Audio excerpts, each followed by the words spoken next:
Say kids, what time is it? PDR Tool Time.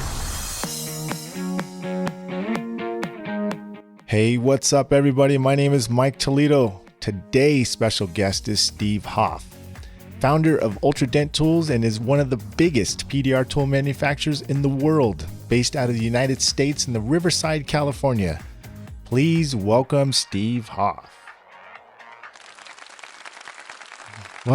What's up, Steve?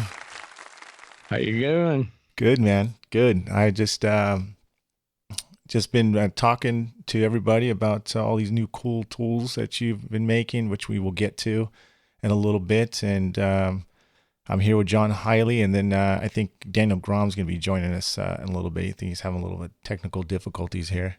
So, anyways, I wanted to start out by saying when I met you, I think it was 98 or 99. I talked to my cousin, which you know, my cousin Carl. Mm-hmm. He likes to order a lot of plugs from you, I think. Right. Anyways, he Drill told master. me he was in his tool bag and he goes, "Oh, did you see this tool?" And I said, "What is that?" And he's like, "Oh, this is a soft tip tool. I go, "Where'd you get that tool? That thing looks great." And he goes, "Oh, it's over there in Riverside by my house." He's like, "You should come over and we should go take a look at it." All right, no problem. So he takes me over there and he goes, "Yeah, it's in the back alley here." I'm like, "In the back alley?" He's like, "Yeah." And so I remember pulling up to the back alley. You had your garage open and you had like these belt sanders and all this stuff over here. And I was like, "Man, this guy's making tools right out of his garage." And you go, "Hey, I'm Steve, yada yada. This is what I do." And you open up this little back room in the garage, and it was awesome, Steve. I mean, I was so blown away about, like, I can't believe this guy's making these top quality tools in the back of his garage.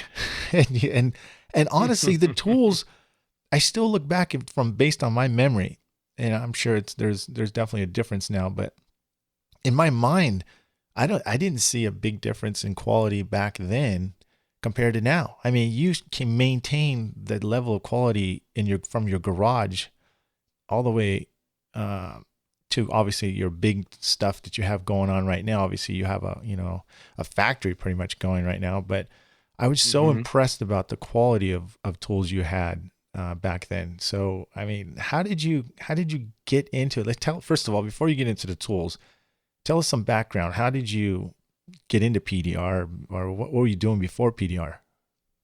Okay, well, I was a body shop owner and a custom painter and collision repair guy for years. And in about 98, I got really interested and I started seeing, PDR being done. And I thought it was just an amazing process. And I thought, man, I've got to get into that because, being a body shop owner, it was directly related, and it was a perfect spin-off business that I thought, shoot, I'm going to do this. So I found a friend of mine that had already been doing it for about 3 years, James Sheltons, and he was had been working for Dent Masters at the time, and so he was a buddy of mine, and he was an ex-body guy. So we got together, and I had him train me to do dents. And first thing I realized was how difficult PDR really is. I thought, shoot, it looks easy, but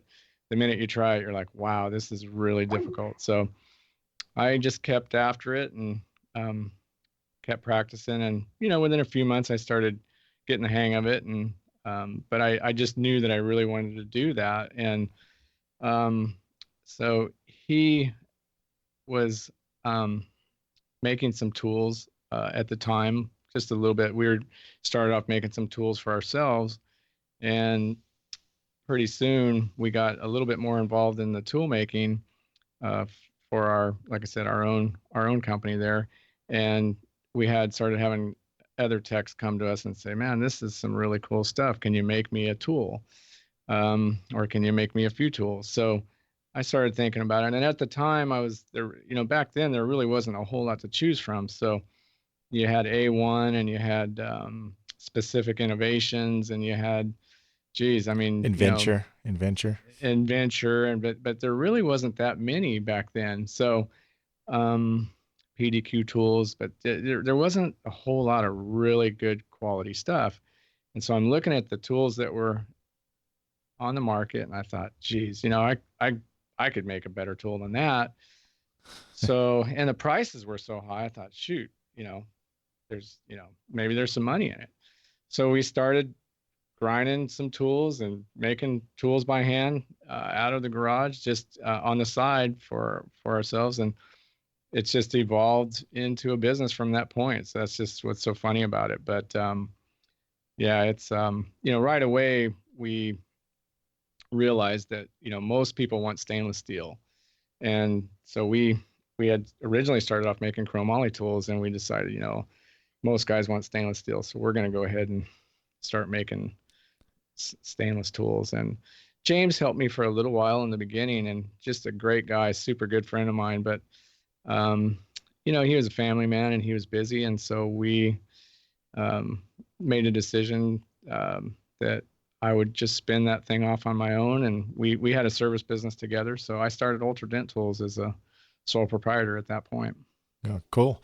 Now I remember I now not a lot. I think we over abused game changer in the industry. Everything new is a game changer to everybody. But I have to say, one of the tools that you first basically you sold me was the soft tip tool, and Mm-hmm. I remember doing big dents, and I was showing you. I was so proud. I'm coming back and showing you every time I bought a new tool. Though I'd show you what I could do with your tools. Right. And a lot of people around the country were thinking I was faking these dents. I wasn't really actually pulling these dents out with a soft tip. Now, to me, that was a game changer in your Mm-hmm. in your thing. Tell me how about you got to that type of tool. Well, I actually, a lot of the stuff that I come up with really stems from customers that, give us input. And that was actually given to me by a guy by the name of Doug something or another from North Carolina. And he was the one that found those little caps. And he called me up one day and he says, hey, he goes, I just need somebody to machine a shoulder on the end of a dent rod so that we can push this soft tip cap onto it, because he said it works. I ground one on my bench grinder at home, and it works really, really good.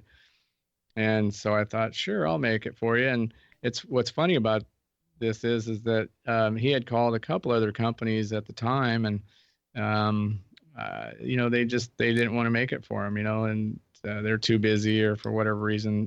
Back then, custom stuff was really even harder to come by from companies. They just didn't want to do it. So we did it and made it. And he's like, I don't want anything from it. He says, you guys can take it and run with it. And so we made him some, and I gave him some tools for free for giving us the tip. And, we were off and running, because that really we were the first ones to come out with it as far as a company is concerned. And they really were a game changer. And everybody now has them, of course. Right. Like I said, it's so, you're such a perfection at some things. We can see definitely, how the craftsman of the tools. By the way, we got finally, I think Daniel Grom's on. Are you there, Daniel? Finally got you in. Yeah, can you hear me okay? Yeah, I can hear you. I can see that Can you you lost your mic, huh? The mic is Something's going down. on with Sorry, guys. I don't know what's up. So, Hey, we'll yeah, I make it. haven't seen We'll make it typical work. Can you hear him, Yeah, you Steve? might have to turn down your limiter gate mic. Hi, Daniel. Hey, man. Hey, Steve. How are you? Good to hear from you, buddy. Doing good. Yeah. Cool. Now Steve, going. You know something, Mike? Yeah. Real quick. Speaking of the soft tip, I just want to mention something for everybody out there. I want to tell you that one of the best tools that every student grabs when they come into, our school here, and one of the ones that we use every day is that freaking like 32-inch 90 bend soft tip. That Yeah. thing is absolutely outstanding for every other situation you find yourself grabbing that Yep. tool. So, and the thing is, a lot of other tool companies, they try to do it with a screw-on tip, but it doesn't work because it's a slightly longer than that 90 bend, and you lose you just lose the function of the actual tool. So hats off on that one. That one is the soft tips are a game changer, but that one is first in my hand a lot of the times. Cool. Yeah. Now, Steve, I know you're a perfectionist when it comes to the quality of your tools. Now, when you are expected to have a new tool debut, like let's say MTE, now would you say it's better to have it be perfect and late, or would you rather have it be good and just on time? That's a really good question, Mike. And my MO pretty much is to have it good on time, Yeah. because if it was perfect and late, it probably wouldn't make it till the following MTE. But I try to get the stuff, at least 80-90%.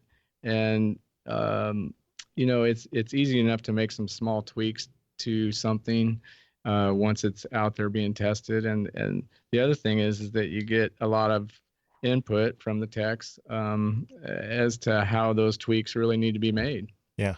Yeah.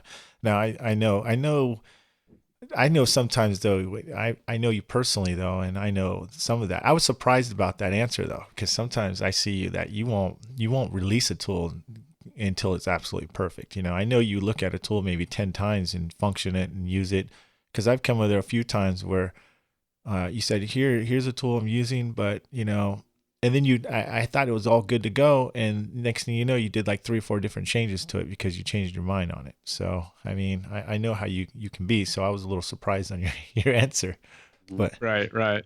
Hey, Well, now Steve, saying that, speaking of your success with tools and with all the tools, let me ask you something. What would be one of the biggest failure tools that you've ever came out with? One of the biggest, like, oh my gosh, what the heck did I do here, and why did it happen? Have you had any of them? I probably had some tools that didn't work as well as we had hoped or anticipated, but I nothing really stands out in my mind as far as a major failure tool. And maybe I'll think of it as we go along here, but I can't think of anything that just wasn't at least functional. And we've had a lot of tools that maybe aren't as popular and aren't as big movers as most of the other ones, but for the most part, yeah, there hasn't been I can think of one right now, actually. In my mind, I guess it would probably be our FT04, which was like that reverse whale tail that you would use like on sunroofs. Okay, well, in my mind, I just never liked that tool. I didn't think it works, but I never thought it worked well. But I'm actually thinking about reintroducing a little bit better version of that, because on sunroofs, if you get the right length and bend on that whale tail, you can come back and catch dents on roofs with the sunroof back, on that front edge. So that really, but what I know, the ones that we made back then, yeah, I never liked them. I don't think that they were long enough, and they were maybe not rigid enough. So yeah, but I think that we're going to reintroduce that tool. But I think you guys should know which one I'm talking about. Now, Steve, for our audience to envision that, I'm thinking that you're talking about a almost like a hook tool where you can stick into the sunroofs and come back at it with a whale tail. That's correct. Like yeah. Okay. So it's exactly, it's a 180-degree bend whale tail. So, and the bend, it's parallel, so it goes out and it does 180, and it just comes up about maybe 3/4 of an inch, and it comes all the way back for about say about 4 to 6 inches. Wow.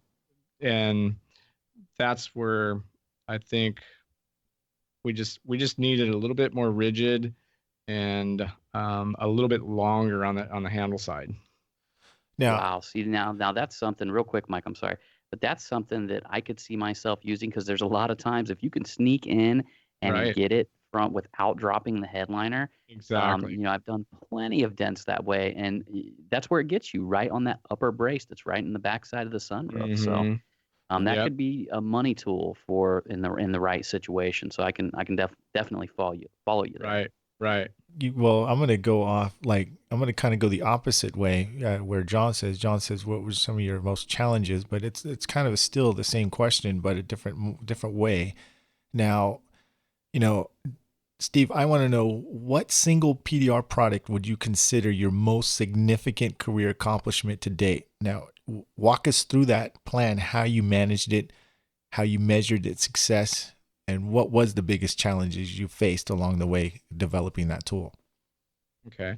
Well, I think hands down it's probably going to be our full size shop light, or our A1B light. As you well know, with PDR, the lighting is the most important thing. So if you can't see the dent correctly, you can't really do the repair properly. So early on, we made that light back around 2000. We started making that light, and so that light has seen such an evolution from the time it was its inception to its current status. It's changed dramatically. It's probably had 50 or 60 changes made to it since its inception, and but ironically, it's really pretty much, I think, been you know the most popular light, even from the beginning till now. I know that we've got a lot more competition, and so these days with Pro PDR and some of the other lighting companies have come out with some really good stuff, and so um, yeah, we've Well, it's kind of hard. Like, you made just enough changes to make it better, but not completely over change it and reverse its achievement and accomplishment. Because I think one of the main things that I noticed about your light is the base, how stable it is. So hmm no matter if it's hmm got a battery on it or not, it's not going to right, tumble over on the car, and it stays right, stable. So I mean, right. I know you've done some Yeah, little changes on that. yeah, and that's really where that H frame that was built. That was part of the design from the beginning. And if you look at most everybody else's lights now, they've got that, they're gravitating towards that H frame style. So it's originally most of them just had a single post, off the base, and you start putting a lot of height on a light. It's got so much leverage on that base that um, yeah, it's not sturdy enough. So that's the main you know um, base design of the thing. But we, a few years back, probably at least 4 or 5 years ago, we went to LED. Um, Bill beat us to the punch on that by at least a year and a half. And hats off to him for coming up with a really great LED light. But we've moved along, progressed along with technology, and we feel now that we always come up with something at least as good as the industry standard, or we try to make it better. So that's we feel now that our light is probably pretty much the best. Well, I want to commend you for the integrity. You just, admitted that, that Bill would got you a year and a half. I wouldn't say got you. I mean, you guys kind of all work in the same industry, basically. I mean, Mm-hmm. you push each other. That's what I think. You Yeah, guys set the bar, and then the next person go, okay, I can do that. Mm-hmm. It just makes you better as you go. So, it's Absolutely. really Yeah. industry. Go Oh, ahead, Daniel. I'll let you in. I'll be quiet so we can hear you. Hey, actually, well, what do you see in the future for lights? Do you got anything in the works, something new for lights, or on that same subject? I think what's gonna really prevail in the future is if we can come up with something similar to like what the Elimident light housing is like in the bigger wide heads, but somehow making them more sturdy, because that's one of the problems with Bill's big wide head and some of the other flat style design housings is they're just too flimsy. and they're great because they're thin, they're light, but you kind of, you want that structural integrity as well. So I would say that, and just the battery technology is really where things will probably evolve quickly, because battery technology is changing super fast. And so now we're at a point now where we can run a light off a drill battery, which is amazing. Just Yeah. a thin little lightweight drill battery. Well, Now, quickly, while we're on light, Steve, I want to ask you something. We had Jeremy Langton on yesterday, and he was talking a little bit about the light tracking systems. What's your take on that? I mean, do you know what we're talking about here, where the actual LEDs run through a track Slip and into come the out and track. be interchanged? I mean, have you thought about that? Have you guys looked into doing that personally, or is that something that Ultra may be interested in doing in the future? I like the idea of it. It's a great concept. I mean, me personally, I don't really see a need for a green light or a red light or a blue light. I mean, I think the cool white and the warm white colors are really adequate, but that doesn't necessarily mean that's what the industry wants. And if that's the case, then and you want to change color, that's really where the benefit in that track system would be. And even for failure, but That's what I was. Yeah. we've got some, I guess I'll let the cat out of the bag right now, but we've got the best LED strip that there is now, and no one else has the type of LED strip that we use. And it's a special rigid back construction strip, and it doesn't have any solder joints in it. So ever since we've gone to that rigid back type of strip, we've just eliminated a mountain of warranty stuff. And so that's we've got a super solid LED strip that we're working with, where we kind of don't feel like we need the track unless we really needed it for color. Now, what size of lights are you doing now, Steve? And what are you going to be doing in the future as far as your lights? Do you have any big plans? Anything else? Well, or anything you want to let us know about?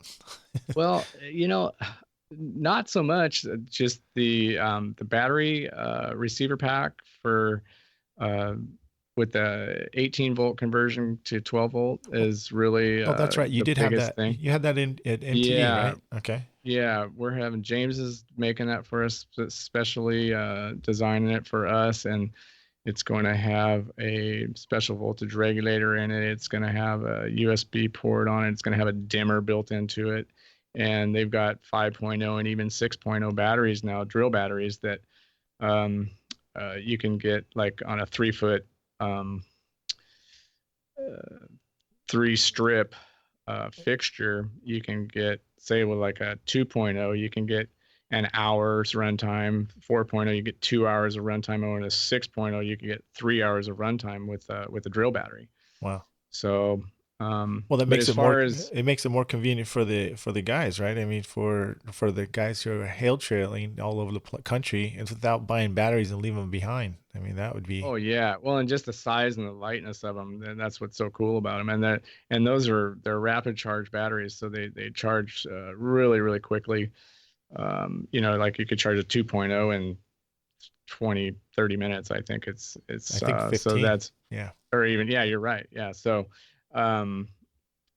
just that technology is huge for the lighting. But I think you'll even see some really big strides in battery technology in the near future, probably, where there'll be some batteries that could actually be just loaded even into the fixture and even smaller. So go ahead, Daniel. Yeah, I wanted to ask you about the new fender tool that you were showing off at MTE. How is that coming along? Because I know you were almost ready to put it on the market, but it wasn't quite there. Where does it stand now, or is it going to be soon? We only had like 2 prototypes, which were those prototypes really were they were really pretty much my final prototypes. that I had brought to the show, and we went into production on them. I only had to make like just a few little tweaks to the dies. So we've just finished making 50 of them, and they're pretty much ready for sale. And I really feel that that tool is going to be a game changer for fender edges, and big shots on I was even.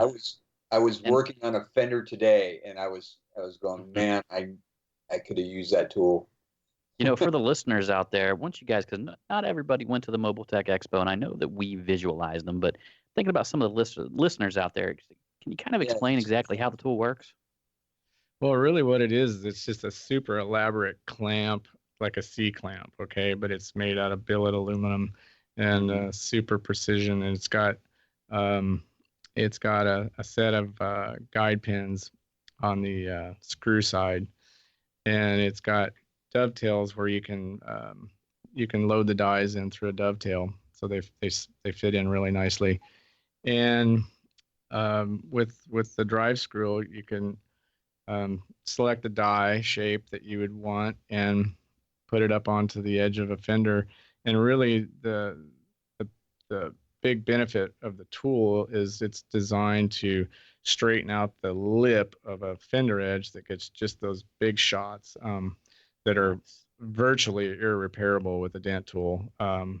You know how it is when you go to try to push on some of those fenders, they just kind of buckle out the other way and the lips completely mashed. And so this thing will straighten those types of dents on edges of fenders like in a matter of minutes. And then, to a 70, 80, even 90% status. And then you just can finish it up with the dent tool after that. So, what gets me every time on them dents is that there's always one spot that buckles, and it continuously buckles as you push.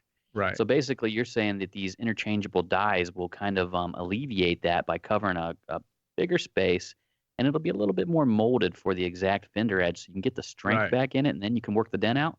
Right. Yeah. Well, if you can envision just, two sets of plastic dies that were the shape of the fender edge or the lip, and you put it in a C clamp and you clamp it together. And so it's like a vise that's just coming in on the dent, and it's just flattening it out.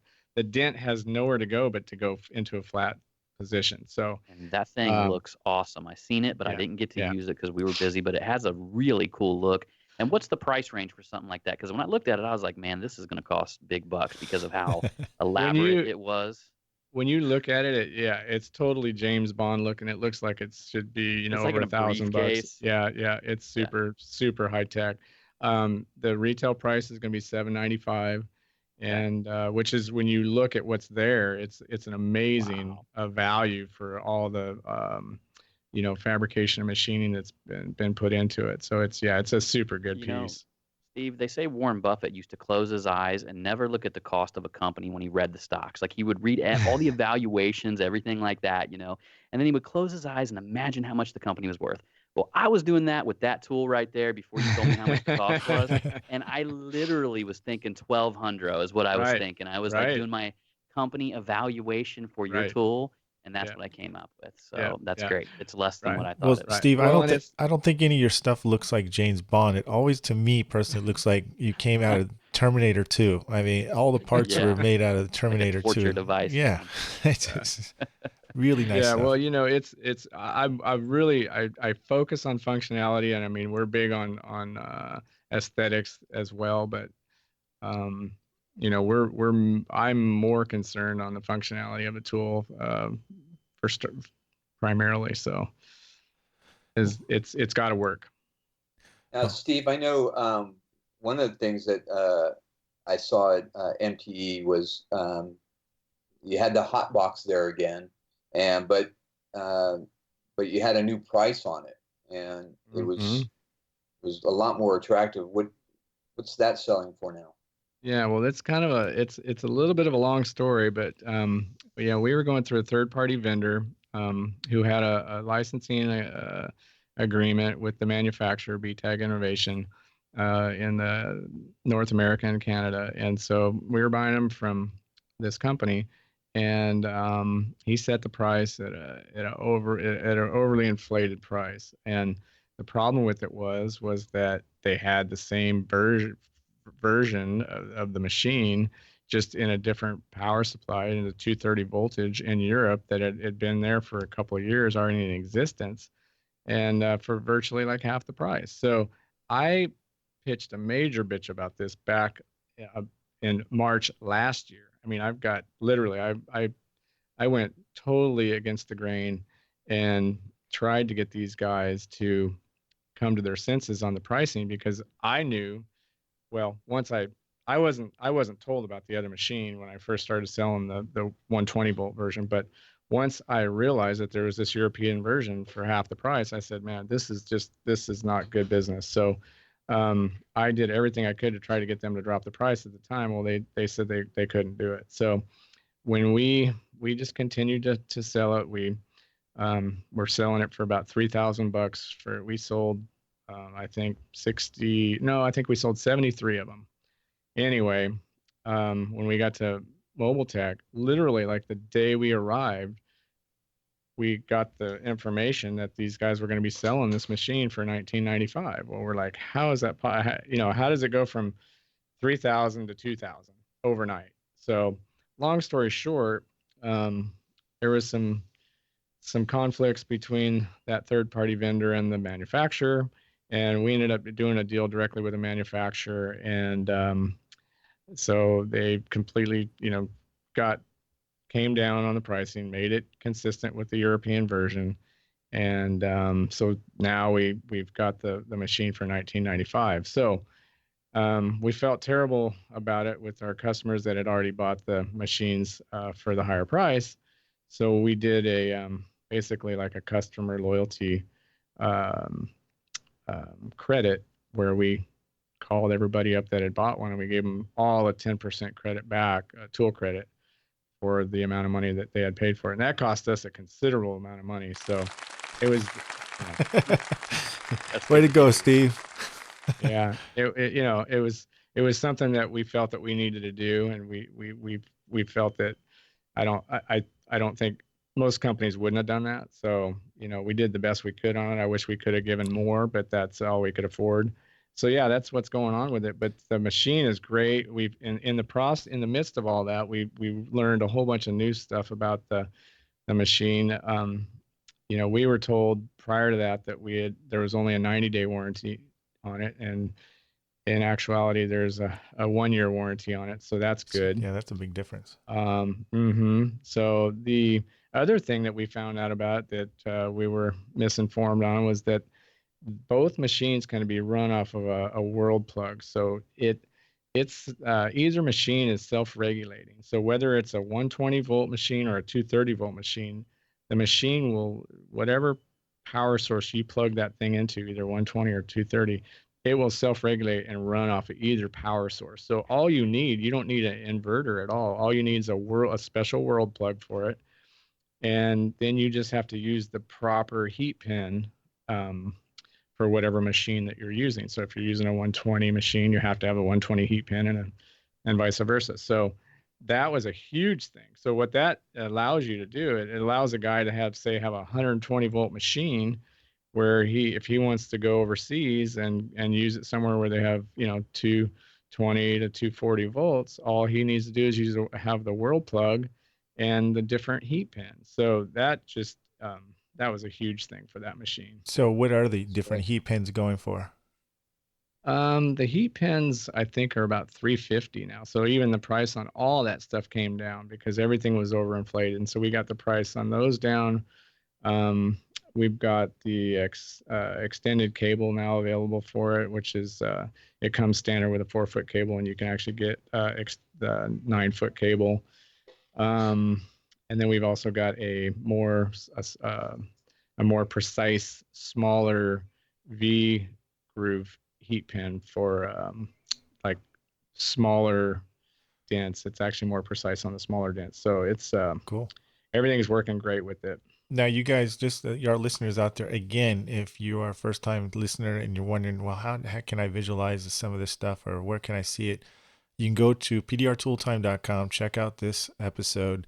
It'll be titled with Steve Hopf interview, and there will be links with pictures there and going straight to the Steve site and with all the links and where you can buy it. So just want to give you guys a heads up, and go to pdrtooltime.com and check out this episode and check out all the little show notes that we're talking about. So sorry about that, Steve. Just real quick, Mike, I want to make a little mention here. You know I'm the one who mentions this every time. Please go to our iTunes store and give us your fair and honest rating. We'd much appreciate it, and it helps boost up our ratings, and we can continue. It just makes us feel good to know that we're getting some love from the people that we're trying to give the love to. So we appreciate all you guys out there, and we'd appreciate a review. Thank you. But hey, going back, Steve, hey, listen, I also heard in the grapevine from some guy that does motorcycle tanks here and there that you were giving away some tools, or giving another additional tool to the guys who bought your stand from you, purchased that stand. Can you elaborate on that? I'm not quite clear on what went on there.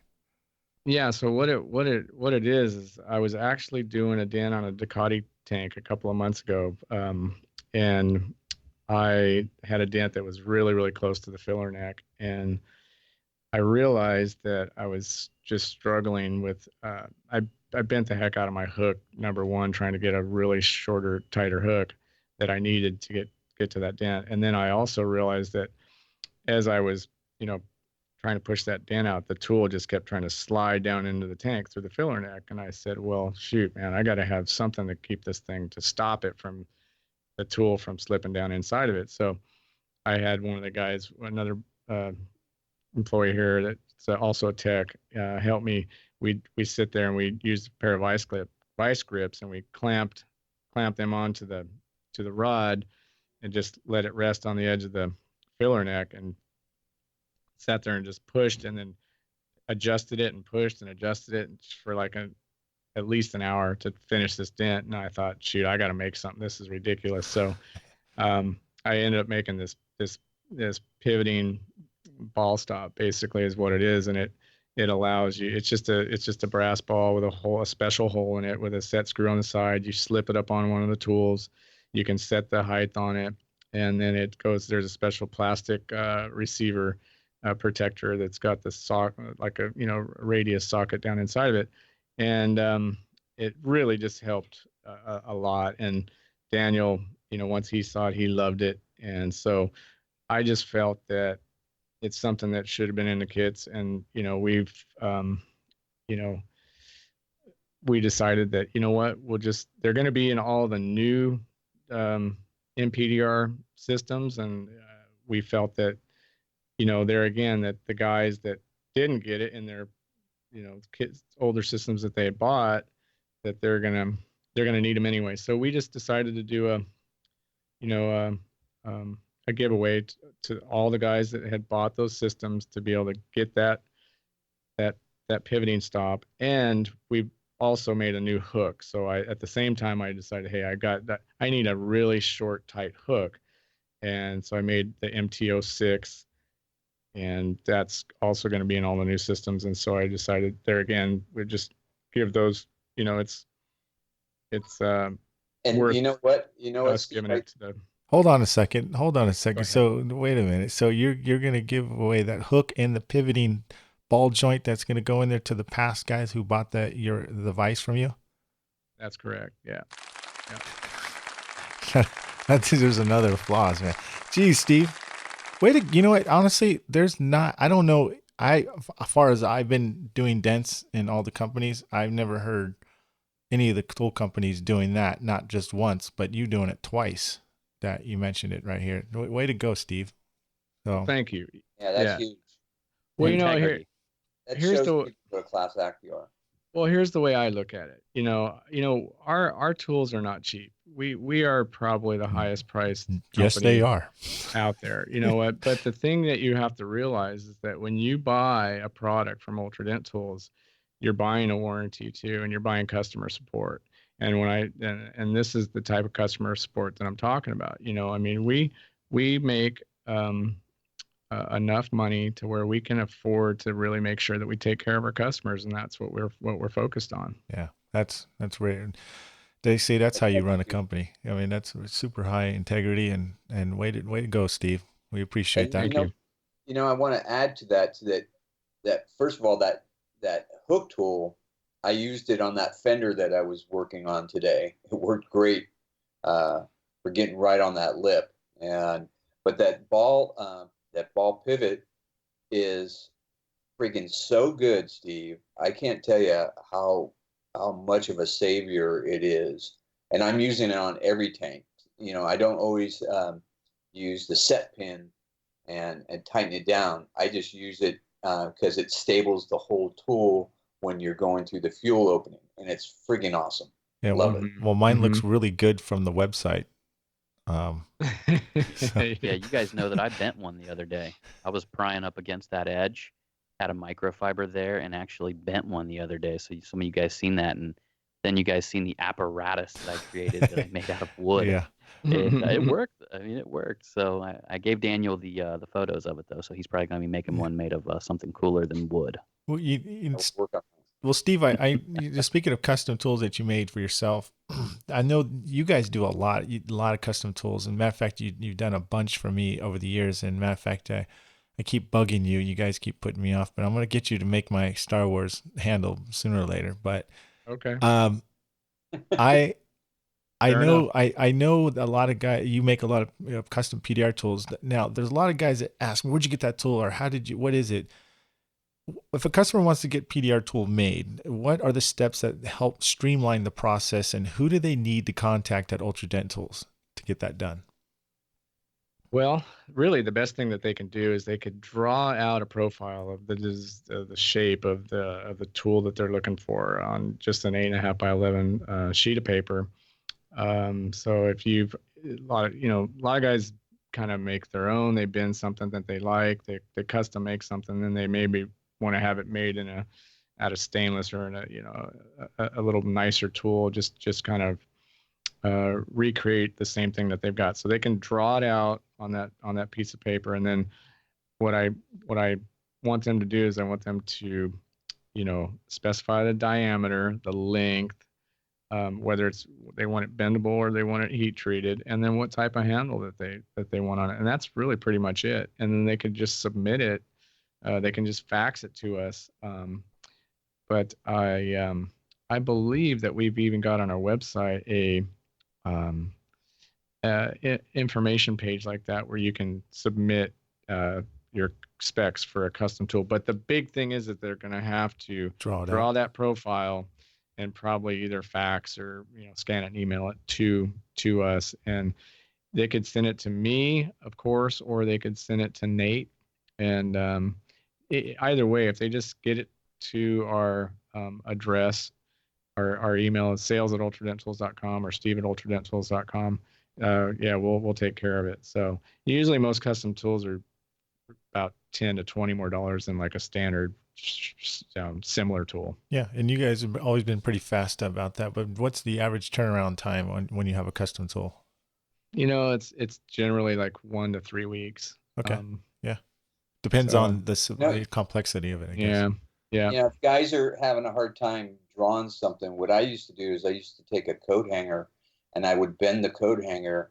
And then if I needed to stick it in like a door and kind of, bend the shape to make sure I got exactly what I want and had a 3-dimensional representation of it, then you take that wire, lay it down on the paper and draw it out.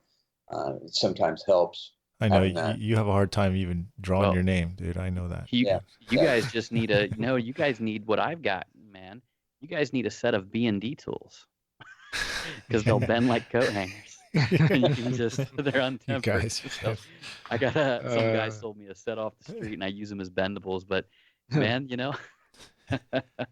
just a little tech tip there. That's funny. There you go. Hey, yeah. Speaking of tech tips, we're gonna ask you, Steve. So why don't you think about one in your head that you might want to give away to everybody, like a tech tip that maybe you can give away, but not right now. Just give it some thought. Now, is there any event or something that you wanted to share, or you want to hold off on?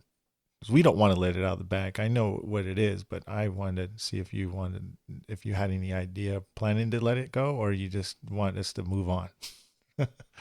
Not ready to say anything. Well, I guess I will let it out of the bag because it's really something that we're planning on doing, and it's just we're not quite sure when we're going to do it, but and we've got a lot of details to work out. This is just all preliminary discussion right now, but and you guys are obviously aware of what we're doing because you guys are involved in it. But what we want to do is we want to have a tool for PDR, anything accessory equipment design contest. Okay, where it's basically going to be for anybody that thinks they have a really cool, significantly innovative invention that's related to PDR, where we would give you guys technicians the PDR community, say like 6 months to create, or even refine an existing invention that they've got. And then we're going to hold a contest, and we're going to do like a cash prize and a licensing agreement, possibly with, royalty situations. So all those types of details are going to have to be worked out. But yeah, I think it's gonna be pretty cool. So basically Yeah, like a PDR Shark Tank. like Shark Tank. Yeah. yeah, that's basically what it's gonna be. I mean, I don't think we're gonna be able to call it PDR Shark Tank, but No. it'll be something No. like it'll be something along that line. And How yeah, about so Piranha? yeah. Piranha tank. Piranha pool. No. Yeah, cool. So cool. Yeah, Yeah, and there's a lot of guys that have a lot of cool, um, inventions that they've got sitting somewhere, and we want to be able to benefit from it, and so it's going to be, we feel that it'll be a win-win for just an independent technician that's got something that he doesn't really have the wherewithal to develop and manufacture, and R&D. but Yeah. it is going to have to be a functioning prototype. So it's not going to Just be an idea. It can't just be a concept or something that's going to have to be completely refined or redesigned, or there's a lot of things that are 20% along the way that something like that it's going to have to be functioning. So Yeah, cool. All right, cool, Steve. If you guys have an idea out there, contact us at PDR Tool Time. Go on the website and leave us a voicemail and tell us you're interested in doing this, and we'll start taking down names for this contest. And you guys got to start doing that. Start leaving them voicemails, because if we bring you on the show, we're going to have a T-shirt coming your way. PDR Tool Time, join the revolution T-shirt. Big old fist on the back. It's going to be coming at you. So make sure you leave them voicemails. Heck yeah, you guys got to go there. Hey, Steve, what are you most looking forward to in the PDR industry? Well, I mean, I keep thinking that there's got to be a time limit to this wave that we're riding, as far as the profitability of paintless dent removal, and it never ceases to amaze me. I think that it's as long as there's automobiles, which there's so many more on the road, every single day, and they're still making steel or even aluminum vehicles, that their PDR is going to be a needed process. So it seems to still be a good growing industry. But as far as for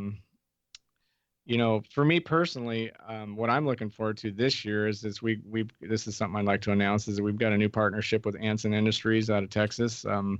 Those guys they're fantastic. They've been in business for well over 20 years. They were one of the first companies to to have mobile tool sales, on the road to the technicians doing hail and whatnot. And we've had some struggles with our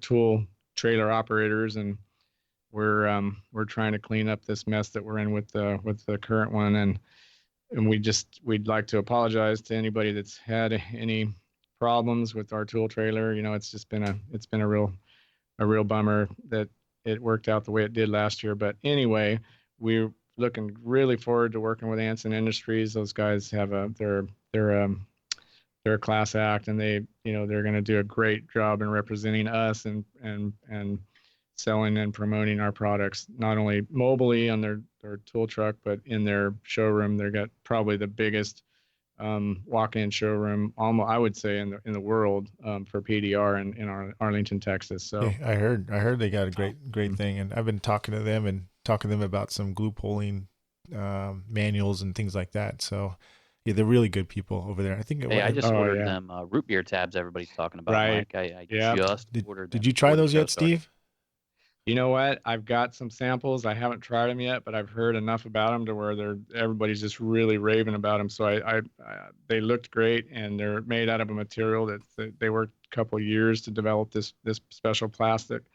And so I think Craig's really come up with something good. And I think that, he told me just the other day, he says he had ordered, his first order was 24,000 tabs, and he's like worried about already being running out of them, like just immediately. So they're obviously they're taking off, and guys are really liking them. Well, I heard they'll pull. I heard they'll pull you off. So hey, here's the thing: they're almost scary now. It's like everybody's talking about them. I'm like, dude, I'm gonna end up crushing a whole car through my mini lifter. It's just gonna swell straight through the mini lifter and collapse the roof on it, and I'm gonna have like a little crusher here in my freaking garage. How hard do you need them to pull? I mean, how hard do you need any more tabs to pull? Mike. I mean, because if you've got one that you can really snap the center out of a golf ball dent, then we're onto something there. Because there's nothing out there that can snap the center out of a hard hit, crack golf ball dent that's in there. So that's what I'm going to put it on. Well, that's what you're going to see me do. I hate to cut it short, guys. This interview has been super good, but we're going to have to get into the tech tips, and because this show is well over an hour right now. So, Steve, do you have anything that Bob? Yeah, I want to put you on the spot. If you don't, no big deal. But do you have a cool little tech tip for the PDR guys out there that you can actually throw down some knowledge? Steve? Well, yeah, I here's what I want to say. I think that, tools are only as good as the operator. And like the hot box, for instance, we're getting guys that are buying them that are maybe just starting out as PDR techs or not even PDR techs. And so they really have no real experience with, removing a dent, how to read a light or any of that kind of stuff. And so,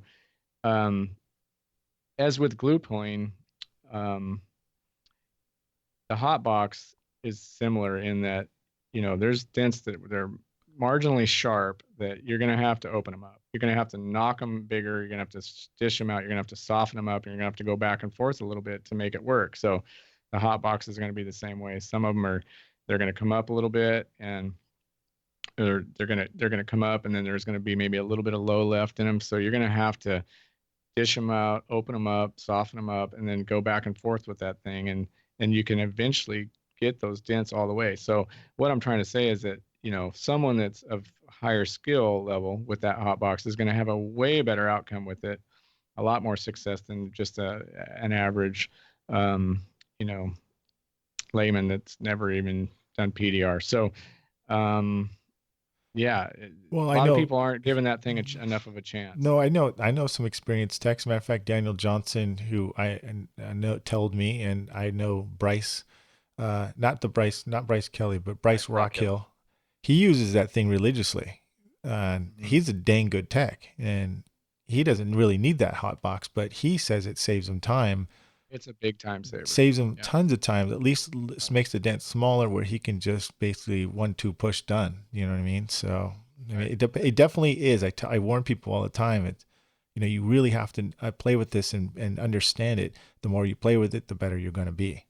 So, right. And people aren't using it to its full potential. Like I said, like say you got a baseball size shot on a door, end of the body line and below the body line. We'll say that if it's a little bit sharp, you're gonna have to use dent tools on it. So you're gonna use the dent tools on it. You're gonna lift it up and you're gonna get it as close as you possibly can. But you guys all know that we work on dents for 30, 40 minutes or even an hour a lot of times, and you sit back and you look at it. You got it most of the way, but it's like you still get that 5 or 10% of low left in a pretty big area.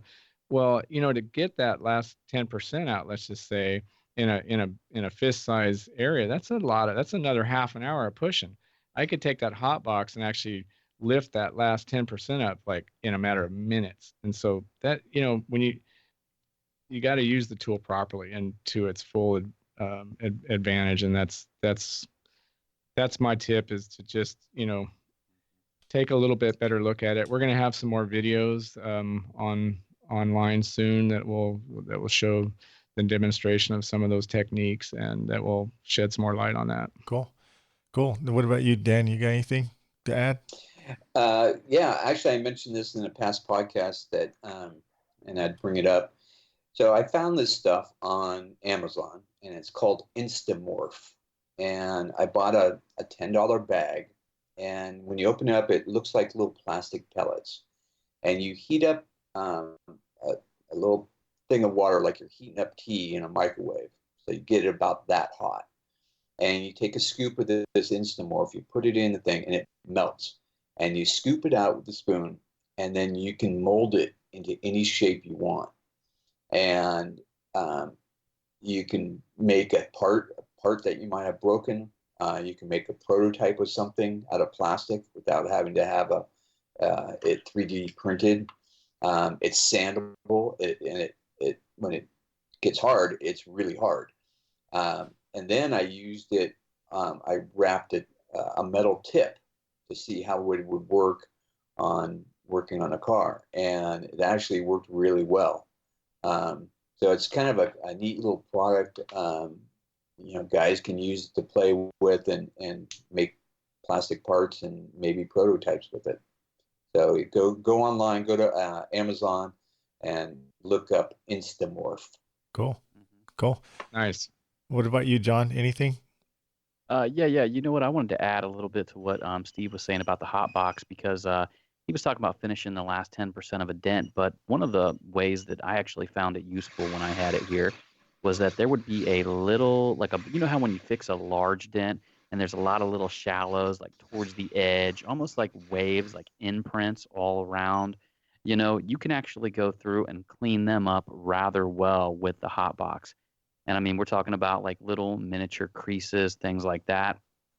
Works really well for that when you're doing your finishing work.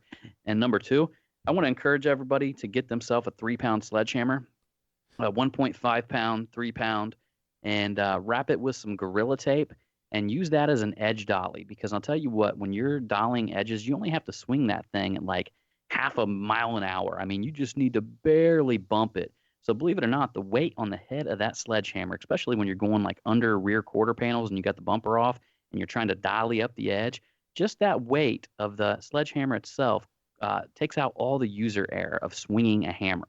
So, wrap one of them sledgehammers up with some duct tape and just take out that air of actually swinging at it and just use it to bump it, because the weight will carry the metal along. Good job. So that's my tech tip. Cool. And my tech tips are all on denttrainer.com. Please go there.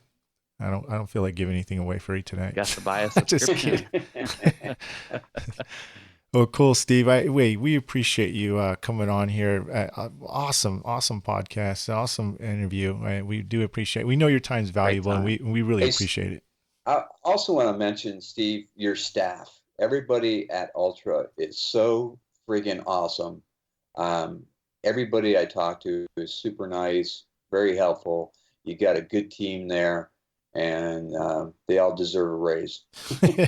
Yeah, no, that's cool. No, I really appreciate you guys giving me the opportunity to come on the show. I think it's great. I mean, I this is the third one, and I think you're going to have some really good success with it. It's nice, and I think that everybody's going to realize it's a totally fair, unbiased show. We're going to talk about anybody that's got anything good. It's great, and we want to hear about everybody's stuff. It's not just my stuff, or it's just anybody that's got anything good, we want to know about it.